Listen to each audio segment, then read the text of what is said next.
But you know, when you go to South Africa, what's so impressive is that most people speak 3 or 4 or sometimes 5 or 6 languages, right?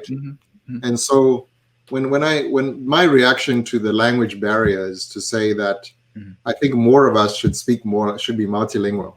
You know, if you go to Northern Europe, you find people there are multilingual. They speak German, French, English, you know, whatnot.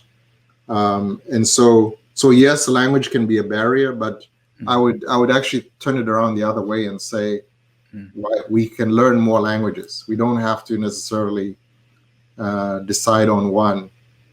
But like I said, Malema is an interesting person to be the voice of Pan-Africanism, because he's a problematic figure from other perspectives, even though I think his thoughts on Pan-Africanism are ones that I definitely support.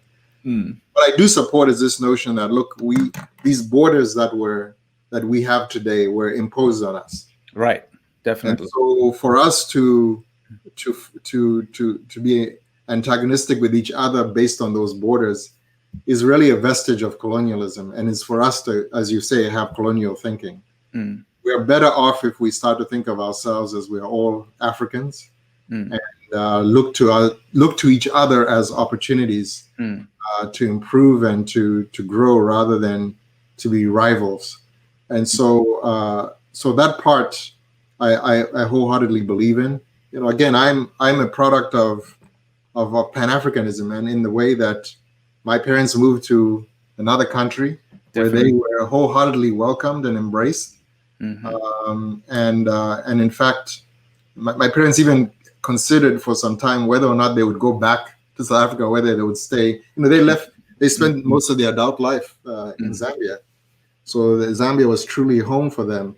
And I say that to say that is an example of what I mean of true Pan-Africanism, where we are embraced and we all see each other as one big community, rather than, you know, we start to say, oh, you know, this person is Nigerian, or this person is this, and that. You know, one thing I like to tell people is, you know, 1 out of 7 Africans is Nigerian. So if you say things against Nigerians, it's really self-hate, because that's a big representation of the continent and who we are. So we need to embrace each other as brothers and stop the nonsense of this colonial thinking. Wow.